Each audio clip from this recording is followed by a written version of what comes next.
So good morning. Thank you for being here, and I will somehow try to further develop and extend the information that I already provided in my speech yesterday, and obviously trying to bring more details about what you could find available on FIWARE as an environment and the kind of technologies that are there and how they could be used. Unfortunately, we have a setting for which running demos is a bit difficult. Nevertheless, also it's very difficult to make a demo of a platform, overall a short demo of a platform. So I will mostly elaborate on some of the concepts and the description of detailed features that are going to be available on the environment. This environment, I remind you, is already available on the internet. So you just need to go to lab.fiware.org and you are there. And this is a place where all the FIWARE technologies are deployed, where at least those of them which we thought were ready for usage by third developers. And you just need to create your own account following the typical process where you will receive an email. You have to accept the terms and conditions on FIWARE Lab, and then you are there, and you can start using the technology. So remember lab.fiware.org. We will try to visit the website. I think I can really go to. There is one slide where we can visit it for just a couple of seconds, just to show you what it is and so on. So let's continue. So this will be a place where FIWARE technologies are materialized. I remind you that this is for experimentation only, but again, a place where all the technologies are up and running, so you can really start working with them, experimenting with them, and trying to develop that showcase of your application you want to show to the to customers, to the rest of the world, and hopefully find the path to the market for your nice ideas and innovative applications. Let me go quickly through a number of features that we are going to provide in that environment. The first of them has to do with the ability to set up your own virtual infrastructure for hosting your application. So the first thing you will see there on the environment will be actually a cloud environment where you will have a number of features that will allow you to set up your virtual environment. That cloud environment is based on OpenStack, but we have implemented a number of advanced features on top, besides supporting OAuth access control, which is something that is not currently supported in OpenStack, but might be rather relevant for your application. We have created a number of features that allows you to automatically deploy the software on top of the virtual infrastructures that you set up. So essentially, you first set up your virtual infrastructure, the machines and so on, but you can also develop and define that virtual infrastructure structure into what we call tiers, and then deploy the software automatically in each of the tiers in which you structure the architecture of your application. Very briefly, because it would be difficult through a demo, but I have just here a couple of snapshots that will help me to go through the different functions that you will have available there. The very basic thing that you will be able to achieve is launching virtual machines. There are several flavors of different machines linked to different computing capacities that are going to be supported, and you essentially will be able to select what image of a virtual machine you want to put in place, and just by a click you will be able to set up a virtual machine that combines both that image you have selected with the computing capacity, which is what we call the flavor, that summarize the characteristics that from the in terms of CPU, RAM, or disk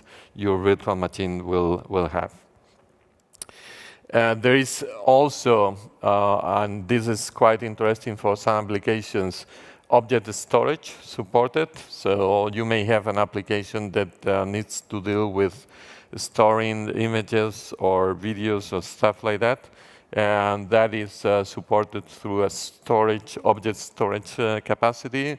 So you just need to set up the space for that object storage, and then be able to create an application that relies on that for storing images and the like. Not yet available, but soon there will be a number of features dealing with a definition of some features that your virtual LANs, the virtual LANs that are part of your virtual infrastructure will support. And so you will be able to set up the different internal IPs, external IPs, on the internet, public IPs, and how the different bandwidths between the different connections is established. A very important concept that is supported. I have to say that this is not currently on FIWARE, but is in the version that we developing and will be available in the coming months, so most probably before summer. There is the important concept of what we call regions and regions management. Actually, these are snapshots of the version that we are currently under testing. And this is a very important feature because it will allow you to distinguish which is the region on which you want to allocate the virtual machine the virtual machines on top of which your applications will be running. So typically these regions are mapped to a set of FIWARE nodes in the FIWARE environment. The FIWARE node maps to the concept of a data center. And as it was explained yesterday, we are expanding the network of data centers that are available. So the whole idea is that of being able to select which region you want to deploy your virtual machine or the whole virtual infrastructure of your architecture. This might be important because you may want to experiment with the fact that your application relies partly on a particular region and the data needs to be hosted in that region because of regulatory matters or whatever like that. A very interesting feature that is currently supported, and we are further extending, is the notion of management of blueprints. Here the concept is the following. You are typically, when you design the architecture of your application, you may well define a number of tiers, okay? So typically, a web application may have 3 tiers, with the first tier having to do with the front-end portals that provide access to your application. And then second tier has to do with the management of the different processes and the business logic of your application, while a third tier has to do with actually storing the data and so on. So essentially, what FIWARE allows you is to set up the different tiers. What you see there in circles is each of those tiers, and then a tier is made up of a number of virtual machines, and you can actually expand the number of virtual machines in real time while your application is running. And in each of those virtual machines, you will typically select an image per tier, and you will also go for the deployment of a concrete suite of software for each particular tier. So you decide then in the tier that has to do with the front-end web access. You set up virtual machines that are running Apache and Tomcat and stuff like that. In this tier that deals with the business logic, you do the similar thing, and then maybe in the third tier you go for deploying their MongoDB, just to give an example, right? So this is something that will be you can do with tools that are available on the portal, and make it rather easy to deploy the different software that might be useful for you. And of course, within the kind of software that you can automatically deploy, there will be the FIWARE generic enablers that I will describe some of them in the coming slides. This is more or less a very short overview of the cloud kind of features that you will have available on FIWARE Lab. Then there is a number of generic enablers that have to do with managing data. And those are enablers that are going to be at your service, provided as a service actually, that you can use to deal with the management of data at larger scale in your application. You can rely on the existing global instances of the generic enablers that are already deployed on FIWARE Lab. So there are endpoints that you can find as to be able to connect to those generic enablers instances that are there in the environment. But you can also, again, using the tools that the cloud provides, you will be able to create your own instances of some of these enablers. So let me elaborate a bit on a couple of them, just to give you the very first overview of the concepts and the kind of things and the relevance of these enablers in your application. The first of them I wanted to talk about was the context broker. And the context broker is a generic enabler that we have found that is particularly useful for many applications. If you have an application that deals with management of entities, whatever kind of entities you may have, and you have to manage somehow the state that is linked to that entity, then and you have a lot of entities, so you have to deal with management of this context information at larger scale. The context broker generic enabler is actually the piece of software you need, and it's going to be particularly useful for you.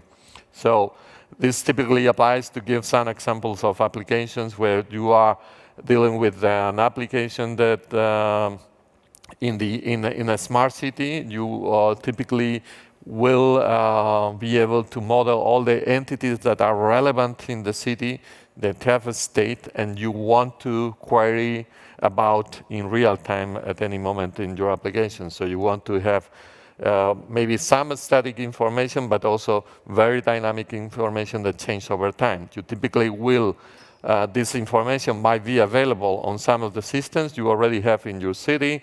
So you just need to develop some connectors that extract that information and is pushing and updating the context and the values of the different attributes of the relevant entities in real time.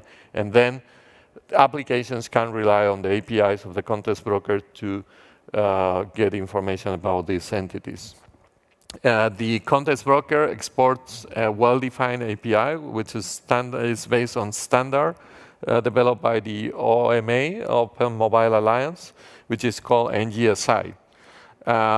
These APIs are RESTful API, and you can visit the website of FIWARE and looking for the RESTful specification of the API. But very high level, with this slide I may try to describe broadly what the context broker kind of function it provides. So essentially, it's an element that that somehow works like a blackboard, if you wish. It's a blackboard where everyone can write down and inject data about the values, the updated values of attributes of existing entities, and then other applications can query or subscribe to changes in those entities. So typically an application, when here we have the notion of context producer on the left side, left hand of the slide. These are typically the sources of information in your system. It could be systems in a smart city. It could be systems connected to sensors, or even the user interacting through a web application. They are able, by means of invoking an update context operation that the context broker exports, can update the information of entities in the system. And then some other applications that we qualify as context consumer can either query for available context information. So you can query about the location of a bus in a city. That is something for which the bus transportation management system is updating the location. And then you can also subscribe to changes on that context. So you may say, okay, please send me a notification whenever the location of this entity changes to be this one, okay? Stuff like that. This context broker component can be combined with other components of what we call the data chapter, and then build together a very powerful data management platform. The two generic enablers we typically combine the context broker with are the complex event processing generic enabler that allows you to identify scenarios where you want to set up some reactions. So for instance, you may determine that whenever this and that happens associated to this given entities, you wish to trigger a given alarm or create an action or create an orchestration. This is something you will be able to program using rules that you set up with the complex event processing generic enabler. Last but not least, whenever the context information change, previous values are recorded in the historic data of the system, and this is typically set up through a connection with the big data platform. A big data platform, which is the big data generic enabler, that is a technology that is based on Hadoop, will be able to gather all that historic information and therefore enabling further analysis of this to get insights around which you can react. A couple of enablers are also there on the FIWARE Lab system, enabling you to connect to sensors. And this picture shows roughly how these enablers are connected to the data platform I was talking about before. So There's short time to elaborate on them here, but essentially there are a number of enablers you can configure to be able to deal with the protocols that your particular sensor network supports, and then you essentially connect those sensors through these components as to be able to update the context broker component with all the context information that is relevant to your system. So, for instance, in smart cities, like in Santander, we have this running and gathering data from the different sensors that the city have deployed, and this sensor data goes to the context broker and becomes available to the applications so that they can really create fancy applications relying on real-time data that is arriving from sensors. There are other technologies that are available. I cannot go through very much detailed elaboration on them, but just a brief enumeration of what you have available. There is a mashup platform that allows you to set up very easily what we call operational dashboards that they are typically very useful in many management applications. You want to have widgets in your dashboard and dealing with the ability to exploit the context information that is available. This typically is a component you would like to connect to the context broker system in your application and be able to have kind of a cockpit that allows you to manage, for instance, if we are talking about a smart city application, the status of the city, and for instance, displaying in the map the different sensors and how the measures change over time and stuff like that. There are some videos that are available in the e-learning platform that has been developed where you can see some applications using this. The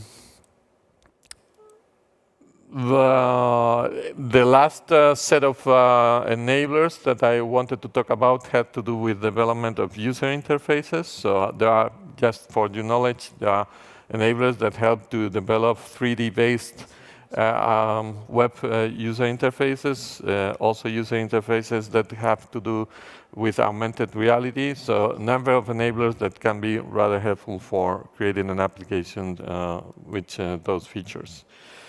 Very importantly, let me show you briefly, there is the notion of a catalog.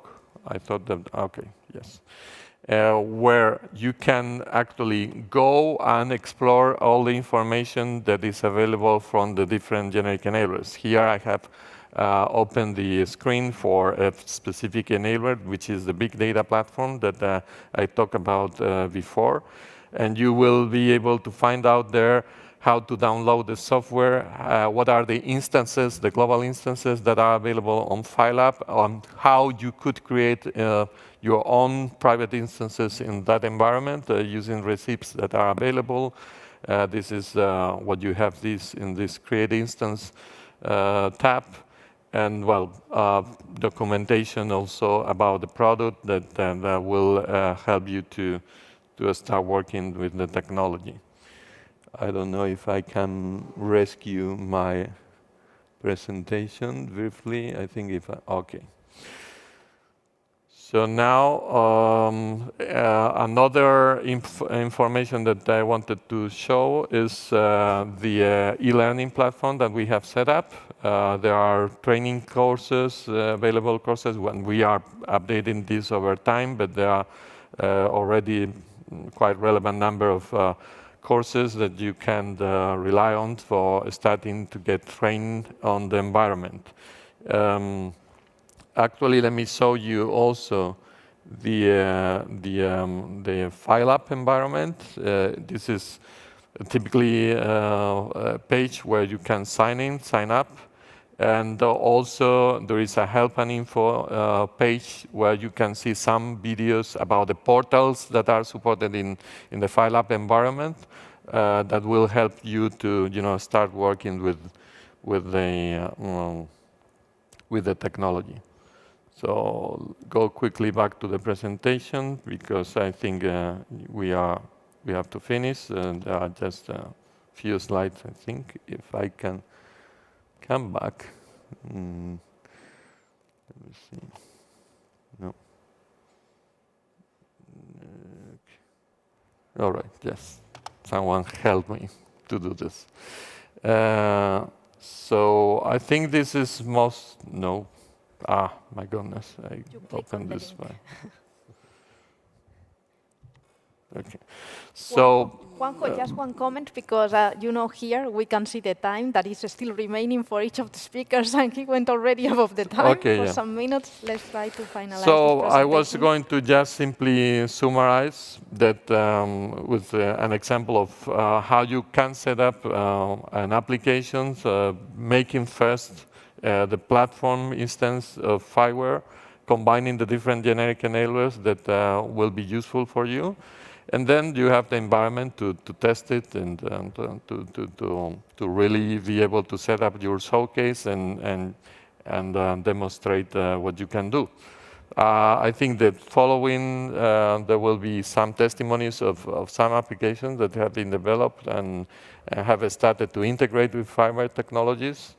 And sure, we are here to help you, and there are in the front page of, in the help and info page of FIWARE Lab, there is a a link to the place where you can also ask questions. So don't hesitate to connect, to create your account and start asking questions. There is a team supporting you. So just play with it. Okay, thank you. So thank you very much, Juanjo.